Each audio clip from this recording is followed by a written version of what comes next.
Robin needed to help bring the men who murdered his family to justice. So he could turn out like you? So that he wouldn't.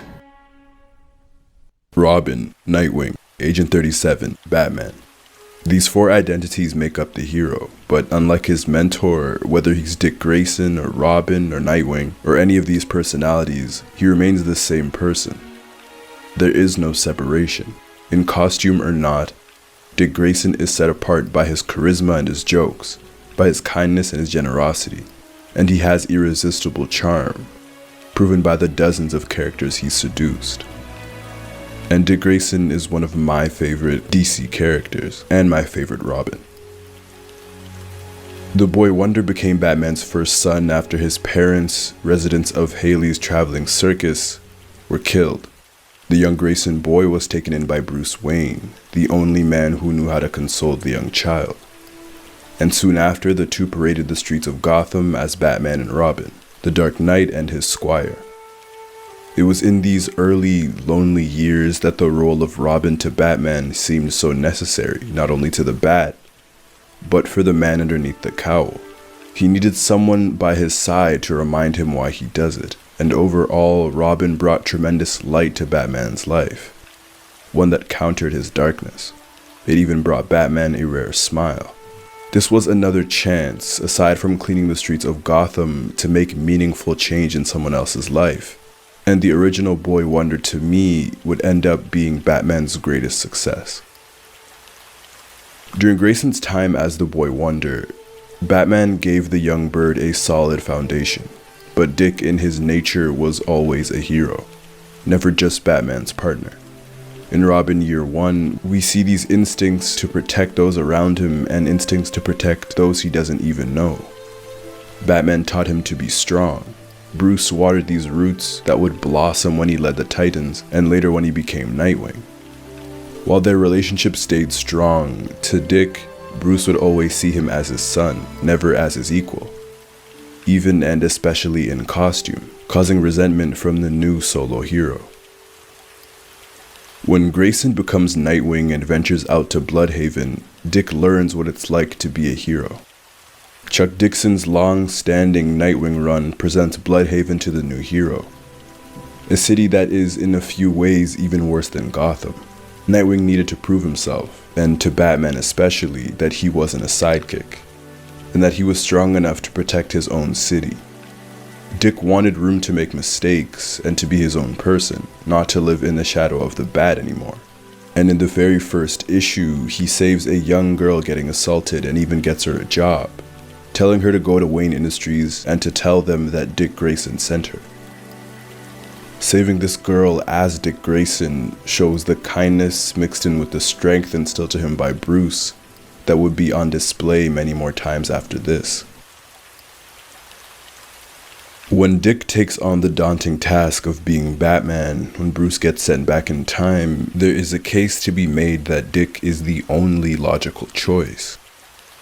Jason was the Red Hood. He held too much anger and was too brutal to be the Bat. Damian was the most skilled of them all, but too young and too inexperienced to be Batman. Tim was Batman's greatest partner, the family's best detective. Tim was so cerebral, but he joined to be Batman's partner, and that connection with Bruce was so close that he spent his waking moments trying to find his mentor. But Dick was perfect for it. Skilled detective, almost Batman's equal in martial arts ability, but what really set him apart from the others is his ability to lead. Dick may be kind, but that kindness goes hand in hand with his ability to be a firm and decisive leader. His generosity and strength earn him respect, and when he becomes Batman, he never loses himself. His signature charisma and confidence is on full display even when he's under the cowl. There is a purity about Dick Grayson, a purity that doesn't exist in his mentor. The difference between Bruce and Dick is that Bruce is motivated by his obsession for vengeance and/or justice, depending on the writer. Because he hasn't gotten over his parents' death, obsession has plagued the Dark Knight. There is inherent darkness in Bruce that he has to actively and consciously fight off every time he puts on the cape and cowl, and it's also what gives him that edge that no one else in that universe has.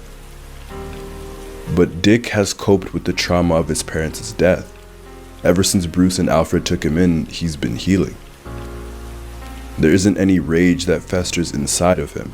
There's no darkness, and Dick Grayson is the light. He is emotionally available. He's willing to trust others. No matter who he's put around or what situation he's in, he tries to do the right thing. At the end of the Grayson series, he sacrifices his body to be a vessel for darkness, instead of Helena Bartonelli. And that moment, to me, embodied Dick Grayson. It's that purity that allows him to wear the cape and cowl and understand that it will never possess him, that Gotham will never possess him. That's the strength he has. At times, his heart rivals even Superman with its purity and aptitude for goodness. And to continue that point, I stated that Dick Grayson is the light, and this extends to his relationships. Nearly everyone Dick meets, he becomes acquainted with, almost as if that charm were his hidden superpower.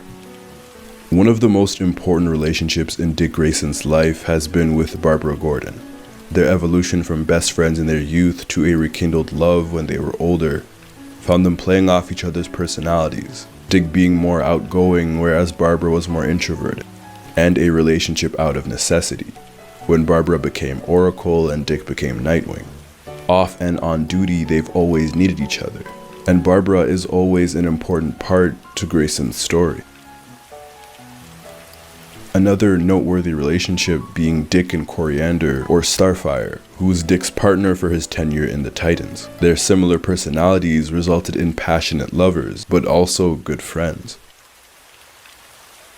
To the Bat family, Dick is not only the ideal to aspire to, but a big brother to everyone. And at times, such as in the Grayson run or in the Gates of Gotham run, he's been able to command the respect of each and every member of the family, and he's able to bring out their emotion. He knows what makes them tick. Jason had huge shoes to fill, and while they weren't as close as everyone else, in the Grayson run, he comes close to calling Dick his brother, and for Jason, that's incredible. Tim was Robin when Bruce was at his most vulnerable, at his most volatile, being the protege that followed after Jason. But at every turn, every question he had about the job, Dick was there to lend a hand, to be a big brother to the young Robin, mentoring and guiding him, for life in and out of the costume. Dick was able to help guide Tim to somewhat understanding Batman, and to being the perfect Robin. And finally for Damian, Dick was Damian's Batman for a time, in the Batman and Robin run. And Grayson was able to get through that tough and cold heart that Damian has. He was able to give Damian what he needed the most, what he never received, reassurance and love. He gave him respect as an equal. Dick was able to openly tell Damian that he was proud of him, or that he was smart. And my favorite moment of the two being their hug in the Grayson run, and this moment right here in Batman Incorporated. That to me is a perfect illustration of their bond. Dick and Damian were so close that Damian leapt into his arms because he was so happy to see him, and that's so uncharacteristic for the young Wayne. Dick was the perfect contrast to Damian's aggression and anger, and a fitting opposite of Tim's reluctance and cautiousness. Under the shadow of Bruce, expectation can be so heavy, but Dick was always there to lift that weight off their shoulders, and to tell them that they were doing a great job, to tell them that they were worthy. That's the unrelenting kindness that Dick has. That's his charm, his ability to deeply understand others and their needs. In Dixon's Nightwing, Tim tells him that he and Bruce are different, but way more alike than either of them would like to admit. Their need for independence, need to be a hero, to have their own city to protect. While it may have brought resentment for Nightwing in the early stages of their relationship, a part of me believed it made Bruce so proud when Dick left Gotham, Though they share these similarities, Dick is everything that Bruce isn't. He has the ability to trust others and to ask for help. Look at all the people he's been able to help. Dick Grayson is who he is because of the bonds he's created, because he's not obsessed. Unlike any other and unlike the Bat, Dick Grayson is able to inspire hope and goodness. And I think Dick is exactly who Bruce wishes he were, who he would have been had he been able to move on. But again, Bruce is so proud of his son for what he's become. To all the Robins, Dick is the golden standard that each Robin looks towards. Someone who is compassionate and kind, but also strong and assertive. A true leader.